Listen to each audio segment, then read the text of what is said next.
O trabalho dela é uma profissão feminina, mas não feminista. Representatividade de gênero na gestão dos conselhos regionais de biblioteconomia no Brasil. A Luciana teve como coautor o Carlos Wellington Soares Martins. Fique à vontade, Luciana, como está no final, você já sabe. 2 minutinhos eu sinalizo para você, tá?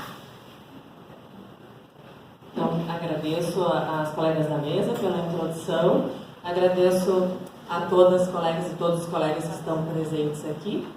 Como já foi apresentado, meu nome é Luciana. Começando, então, o nosso título, então, ficou dessa forma, inclusive uma interrogação. Nós somos uma profissão feminina, mas não feminista, e a gente, então, nessa pesquisa, não procura responder de forma completa essa questão, até porque ela é uma questão muito complexa, mas a gente iniciou um processo de pesquisar isso e estamos com a perspectiva de dar continuidade. Hoje, então, a gente vai falar do que nós chegamos até o momento, que tem, então, esse foco na questão dos conselhos de biblioteconomia, na gestão, inclusive porque eu sou, no momento, presidente do Conselho de Biblioteconomia da região 10, do Rio Grande do Sul. Então, ali os nossos nomes, o Carlos Wellington, então, foi coautor do trabalho comigo, acredito que muitos de vocês conheçam ele.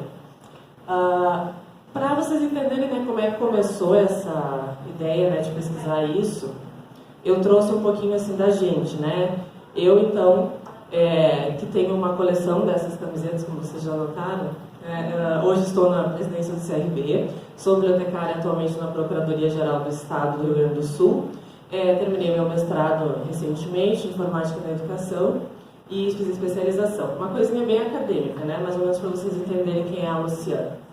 Mas, nessa função de ser presidente de conselho, a gente participa de muitos momentos assim, de conversa com estudantes, conversa com colegas, o que, diga-se de passagem, das recompensas que a gente tem, realmente poder fazer essa interação, porque vocês sabem que nós somos voluntários. Então, numa dessas, nós estávamos falando sobre comemoração do dia 12 de março. Vocês sabem que dia é esse, E, num dado momento, aquilo começou a me incomodar, porque a gente escrevia dia do bibliotecário, e falava dia do bibliotecário, para cima e para baixo. E eu comecei a olhar lá na parede do CRB10, onde tem as fotografias dos presidentes anteriores, e comecei a perceber a quantidade mínima de homens que estavam ali, pendurados na parede. E as nossas funcionárias do CRB também, todas mulheres. Aí eu perguntei, já teve algum homem trabalhando aqui como funcionário? Um só, em mais de 50 anos. Então, nesse dia 12 de março de 2019, eu falei a seguinte frase: vamos parar com essa bobagem de dizer feliz dia do bibliotecário. Acho que a gente tem que dizer feliz dia da bibliotecária. Então a gente foi atrás de por que isso? Porque vocês estão vendo a sala aqui, quantas mulheres, quantos homens estão aqui. Isso então já é naturalmente compreendido por nós. E aí então eu convidei o Carlos para escrever comigo. E aí já surgiu aquela pergunta, mas aí tu foi convidar logo um homem. Mas não é qualquer homem. Até porque a gente sabe que nem todo homem... Reticências. Então, para justificar então a parceria que eu formei com o Carlos, ele então propôs a descrição dele quando nós estávamos fazendo essa apresentação. Ele é gay, ele é bibliotecário da Biblioteca de Pós-Graduação em Ciências Sociais da UFMA e ele é doutor em Políticas Públicas pela UFMA. E aí a frase dele, para a gente dizer, nós vamos levar uma citação de cada um, que justifique toda essa nossa problematização.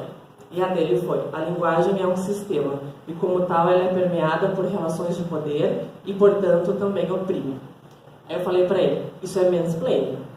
Mas a gente manteve a frase, porque ele pode, porque ele diz que o feminismo também liberta, assim como liberta todos os homens e meninos. E ele é um pesquisador da área de gênero, com um recorte em sexualidade. Então essa é a nossa história de por que a gente resolveu mexer nisso daí. Então, como é que nós fizemos? Primeiro, nós solicitamos a todos os conselhos regionais de biblioteconomia, e aí eu quero fazer agradecimento especial a todos os colegas e todas as colegas que estão à frente desses órgãos e que colaboraram nos fornecendo dados. A nossa colega Clarice, que trabalha lá conosco no CRB10, que, claro, foi o primeiro CRB do qual eu extraí os dados, e ela que fez isso no sistema, para que a gente pudesse solicitar os demais, todos nos enviaram. E nós chegamos a esta situação. Vou passar para cá. Vocês podem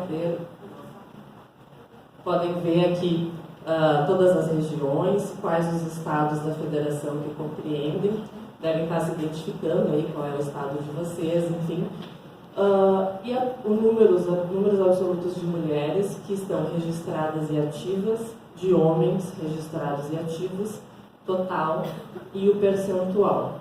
Quando a gente vai para o total, nós somos 82% de mulheres.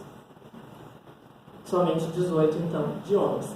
E a gente vai ter estados em que passa de 90%, na verdade, em regiões, né? Porque a CRB11 compreende 4 estados. Então, comprovada, né, aquela nossa tese que nós já sabíamos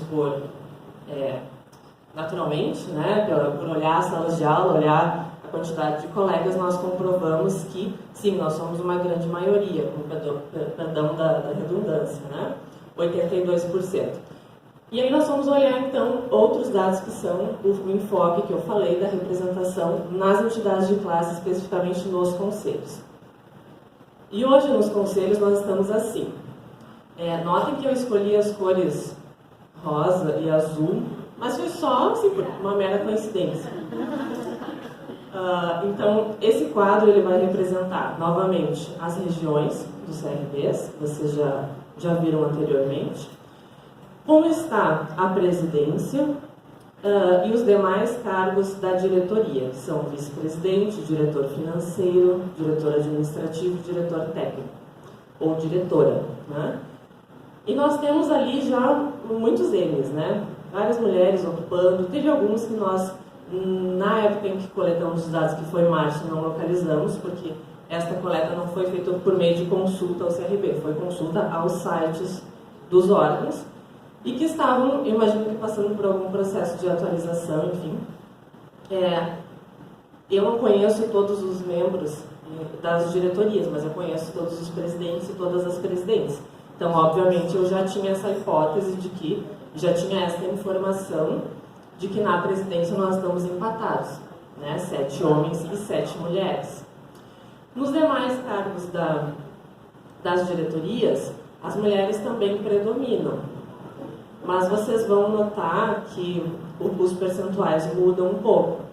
Fica somente em 70% os percentuais de mulheres, né, nos cargos de diretoria.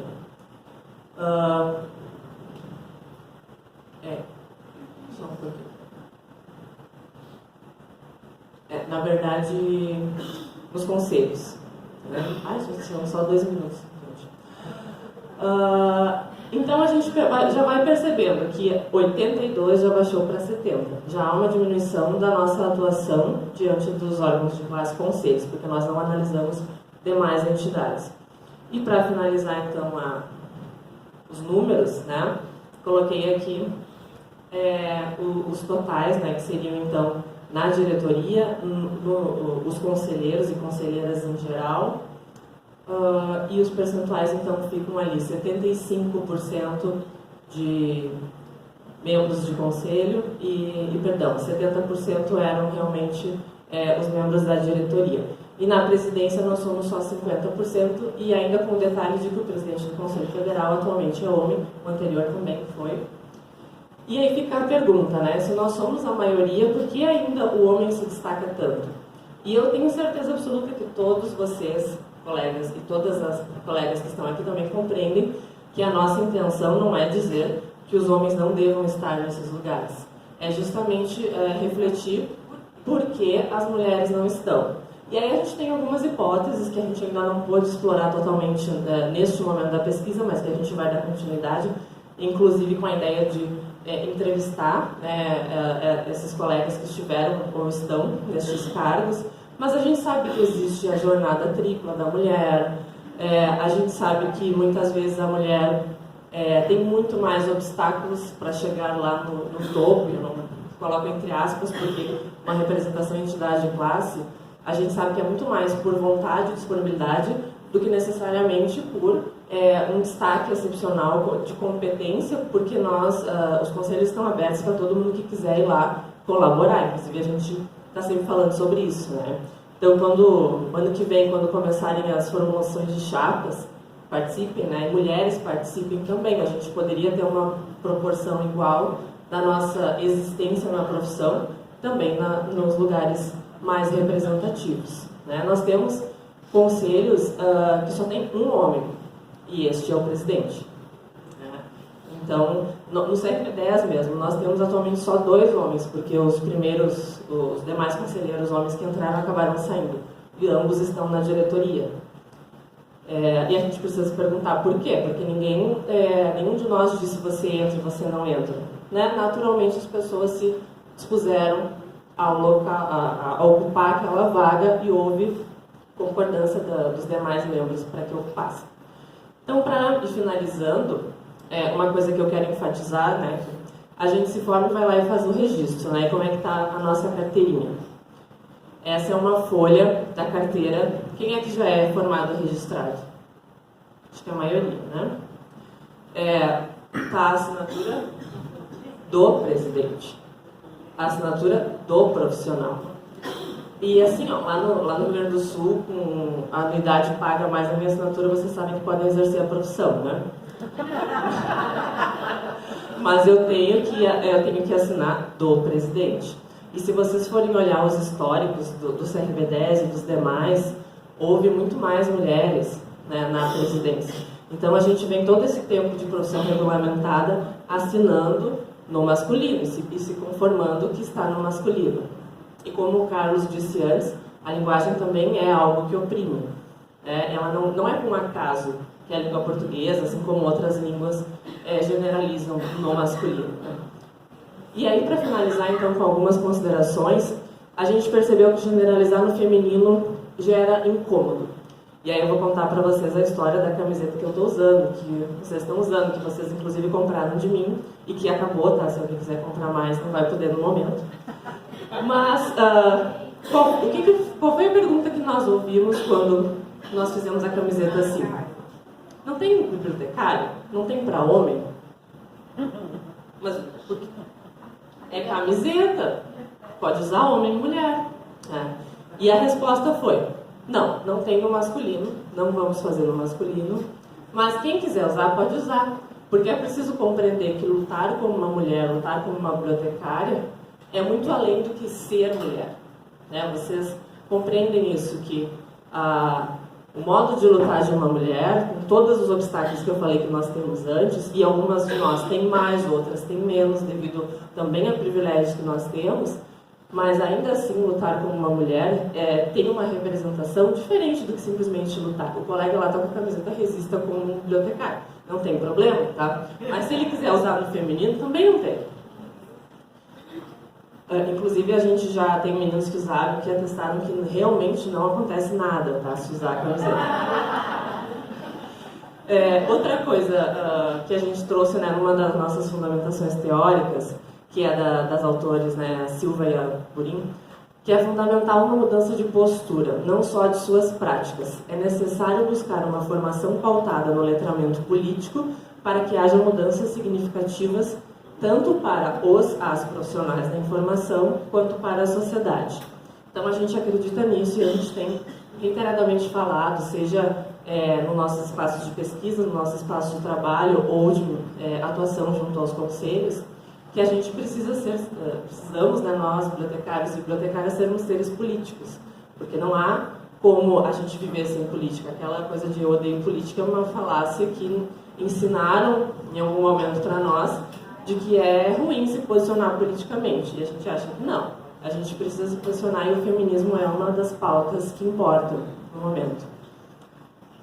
E, né, como eu já havia falado antes, nosso interesse em dar continuidade à pesquisa, ampliando para outros órgãos de classe, conversando com colegas que estão ocupando esses espaços, para que a gente possa compreender melhor, além, claro, de todo o referencial que já existe das pesquisas feministas, por que nós estamos, então, tão invisibilizadas, ainda assim, numa profissão que nós somos maioria. E a gente vê em alguns momentos, assim, vamos fazer uma arte de marketing para o conselho, para a biblioteconomia. Mas vamos colocar um homem, para não ficar sempre aquela mesmice, a mulher. Por quê? Se nós somos a profissão, né?